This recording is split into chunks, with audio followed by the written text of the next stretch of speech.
The sun was just beginning to dip below the horizon, painting the sky in swirls of orange and pink. The Roadside Café, Mama June's diner, was a popular stop along the dusty highway that ran through the sleepy town of Rockridge. Inside, the air buzzed with chatter, the smell of freshly baked pies, and the clinking of coffee cups. At a corner booth, an unassuming man sat quietly. His name was Sam Steele, and he wore a simple olive green jacket with a small military patch on the sleeve. He was broad-shouldered and carried himself with a quiet confidence. His hair was cropped short, and his eyes had a calm intensity. Sam was a retired Special Forces soldier, but he didn't like to talk about his past. Today, he just wanted to enjoy a slice of Mama June's famous apple pie. As Sam took his first bite, the rumble of engines grew louder, vibrating the windows.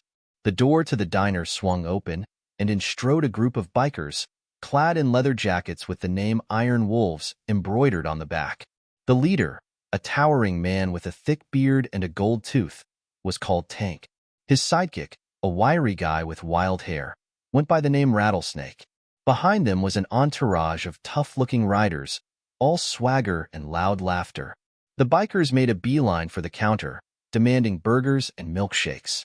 Their presence cast a shadow over the lively atmosphere, and the other patrons grew quiet, nervous glances exchanged across the room.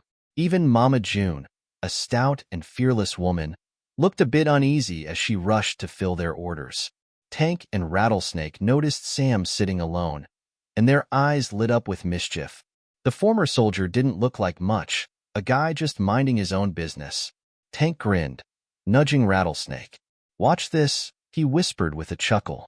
They sauntered over to Sam's table, the entire diner now watching with bated breath. Tank slammed his hand down on Sam's table, nearly knocking over the coffee cup. "Hey, soldier boy," Tank sneered, his gold tooth gleaming. "This booth looks mighty comfortable. How about you let us borrow it?" Sam looked up from his pie, his face unreadable. He took a slow sip of his coffee, then set the cup down calmly. "I'm almost done here," he said, his voice level. "Give me a minute." Rattlesnake let out a laugh. "A minute? Oh, you don't understand," he said, leaning in. "We want it now." The tension in the diner was thick enough to cut with a knife. Mama June's hands shook as she poured a milkshake, and a couple sitting nearby held each other, wide-eyed. But Sam? He remained relaxed, his gaze locked on Tank and Rattlesnake. "You don't want to do this," Sam said quietly. There was something in his tone, a warning that didn't sound like a threat but held a strange, quiet authority. Tank's grin faltered for a split second, but then he shook it off. "Oh, we definitely want to do this," he roared, grabbing Sam's coffee cup and tossing it across the room. It shattered against the wall, coffee splattering in a messy arc. Sam sighed, pushing his plate of pie to the side. "All right," he said, standing up slowly. Everyone in the diner held their breath, wondering what would happen next. That's when Sam made his move. In a blur of motion, he grabbed Tank's arm and twisted it, using the biker's own strength against him. Tank's eyes widened as he found himself slammed against the table, his hand pinned down in a flash. The other bikers sprang into action, but Sam was ready. He ducked under Rattlesnake's wild swing, delivering a lightning-fast elbow that sent Rattlesnake stumbling into the next table, crashing into a tower of napkins. The rest of the Iron Wolves froze, momentarily stunned by how quickly their friends had been taken down. Sam's movements were fluid, like he had rehearsed this 1,000 times, each motion precise and efficient. "Now," Sam said, still holding Tank down effortlessly, "do you boys want to apologize to Mama June and everyone else here? Or do we have to keep this going?" The bikers hesitated, glancing at each other. Sam wasn't even breathing hard, and there was a steely look in his eyes that made them think twice about taking another swing. Mama June's jaw dropped as she watched the scene unfold, her usual courage restored as she wiped her hands on her apron. Before Tank could answer, the door to the diner creaked open once more. A new character entered, a man wearing sunglasses, a long trench coat, and a hat tilted low over his eyes. He carried a violin case, of all things. The bikers and Sam turned to look at him. The man in the trench coat raised an eyebrow, taking in the scene. "Looks like I walked into a party," he said with a sly grin. The room went silent, everyone wondering. Who was this new arrival, and what was inside that violin case? The man in the trench coat paused, his eyes hidden behind his sunglasses, but his mouth twisted into a smirk as he took in the chaotic scene. Tank was still pinned to the table by Sam, while Rattlesnake lay sprawled among scattered napkins and ketchup bottles. The rest of the Iron Wolves shuffled uncomfortably, unsure of what to do. The stranger stepped forward, the floorboards creaking under his boots. His presence sent a shiver through the room. Even Sam, with all his training, could sense there was something off about this man. The violin case clicked open as the stranger set it on a nearby table. Everyone's eyes were fixed on it, expecting to see something dramatic, maybe a hidden weapon or a stash of secret documents. But instead, the stranger pulled out an actual violin. The shiny wooden instrument looked out of place, and the tension in the room shifted to confusion. "What's this now?" Tank spat, his face red with both embarrassment and rage. "A street performer? Listen, buddy, this isn't your circus." The man in the trench coat raised a finger, silencing Tank with a single gesture. Then, he began to play. His bow danced over the strings, and a haunting melody filled the diner. It was unlike anything the patrons had ever heard. The music was both beautiful and eerie, winding around each person like a whisper from an old ghost story. As he played, something strange began to happen. The lights in the diner flickered. Plates and silverware rattled on the tables. A chill settled over the room, and Mama June clutched her apron, eyes wide. The bikers, usually fearless, suddenly looked uneasy. Sam's grip on Tank loosened, and he turned his gaze to the violinist. There was something almost supernatural about the music. It wasn't just a performance, it felt like it had power. Sam's military instincts kicked in, and he watched the violinist with wary eyes. "What's going on?" Rattlesnake muttered, struggling to his feet. The bikers, who had come in loud and arrogant, were now shivering. The melody seemed to seep into their bones, draining their courage. The violinist's tune grew faster, more intense. And then, a crack formed in the floor. It started small, but it widened quickly, splitting the wooden boards apart. The crack seemed to pulse with the music, almost as if the ground itself was being controlled by the violin's notes. "What are you?" Tank whispered, finally sounding afraid. The violinist stopped playing abruptly, and the crack in the floor halted, leaving the room deathly silent. He lowered his instrument and took off his sunglasses, revealing a pair of mismatched eyes. One blue and one gold, both glowing faintly. "I'm just a traveler passing through," he said with a calm, unnerving smile. "But I don't take kindly to bullies." The bikers exchanged glances, clearly unnerved. Rattlesnake, usually the joker of the group, found his voice. We're sorry, man," he stammered. "We didn't mean any harm." The violinist raised an eyebrow, then turned his gaze to Sam. "What do you think?" he asked, as if Sam's opinion mattered more than anyone else's. Sam studied the violinist, trying to figure him out. He still didn't trust this newcomer, but one thing was clear. He wasn't an enemy. At least, not yet. "I think these gentlemen should apologize to Mama June and the rest of the diner," Sam replied, his voice steady. Tank, now thoroughly humbled, swallowed hard. We're sorry," he managed, his voice cracking. The rest of the bikers mumbled apologies, their bravado completely shattered. Mama June, who had faced down all sorts of trouble in her time running the diner, finally smiled.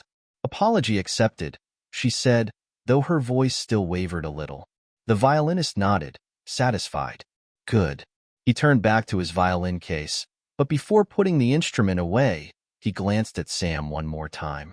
"You've seen things, haven't you?" he asked, almost as if he could read Sam's past just by looking at him. Sam's jaw tightened. "More than I'd like to remember," he replied. The violinist tilted his head. "Well, let's hope tonight isn't one of those things." With that cryptic statement, he closed the case, gave a small bow, and walked out of the diner, his coat swirling behind him. The wind outside seemed to die down as he vanished into the night, leaving behind a sense of both mystery and relief. Sam finally let out a breath he didn't realize he was holding. The bikers, still shaken, began to shuffle out one by one, mumbling something about needing to get back on the road. Tank cast one last, wary look at Sam before disappearing into the parking lot. Mama June approached Sam's table, her hands still trembling slightly. "Thank you," she said softly. "I don't know who that man was, but I'm glad you were here, too." Sam gave her a reassuring smile. "Just trying to keep the peace," he said, though he couldn't shake the feeling that this night wasn't quite over. The air still had an electric charge, like a storm was waiting to break. Outside, the roar of the bikers' engines slowly faded into the distance. But as Sam picked up his fork to finally finish his pie, he noticed something peculiar. Where the violinist had played, a single blue and gold feather lay on the table, glowing faintly. Sam picked up the feather, examining it closely.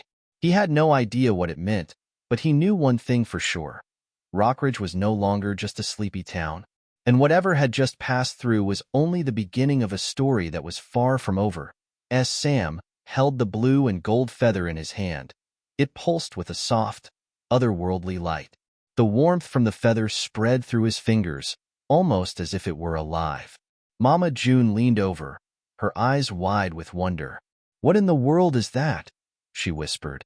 Before Sam could answer, the feather dissolved into shimmering particles, dancing in the air before vanishing completely.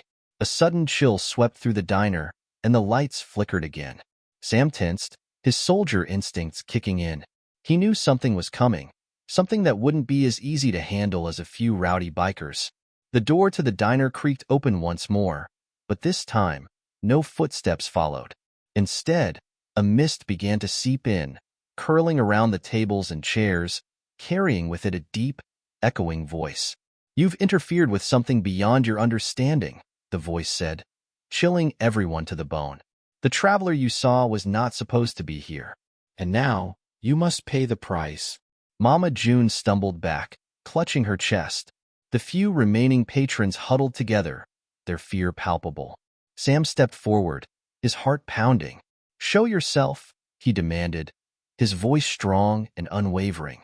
The mist condensed into a figure, a shadowy being with eyes like glowing coals and a cloak that seemed to merge with the darkness. It loomed over the diner, a presence that felt ancient and powerful. "Who are you?" Sam asked, his fists clenched, ready for whatever came next. The being's gaze settled on Sam. "I am the guardian of realms, a keeper of balance," it declared. "That violinist disrupted the order by playing a forbidden melody. He's awakened forces that cannot be controlled, and you, soldier, have been marked by his magic." Sam didn't flinch. "What does that mean for me?" he asked, his voice steady. The guardian's eyes glowed brighter. "It means your life is now tied to the realms beyond," it said. "You will be hunted, tested, and tempted by powers that wish to claim your strength. The feather you held was a key, and now you've opened a door that cannot be shut." The room was silent, everyone too afraid to move or even breathe. Sam knew he had no choice but to face whatever lay ahead. "Then I'll deal with it," he replied, his voice unyielding. "I've fought battles most people couldn't imagine. This one won't be any different." The guardian tilted its head, almost as if it were amused. "We shall see," it murmured. The mist swirled around the being, and just as quickly as it had appeared, it vanished, leaving behind only the echo of its words. The lights steadied, and the eerie chill in the air faded. Sam stood in the center of the diner, his heart still racing. Mama June approached him slowly, her eyes filled with a mixture of fear and awe. "Sam," she said, her voice trembling, "what are we going to do now?" Sam turned to her, a small, determined smile playing on his lips. "Now," he said, "now we prepare. Whatever's coming, we face it together. And if that violinist shows up again, we make sure he explains himself." Mama June managed a shaky laugh, and some of the tension in the room began to ease. But deep down, Sam knew the battle had only just begun. The quiet life he'd tried to embrace was over, and the road ahead would be filled with danger, magic, and mysteries he couldn't yet fathom. As he stepped outside, the night sky stretched endlessly above him, the stars glittering like a promise. Sam didn't know what the future held, but he was ready. Because some soldiers never stop fighting, even when the battlefield changes. And somewhere out there, the violinist was waiting, and so was a destiny Sam never saw coming.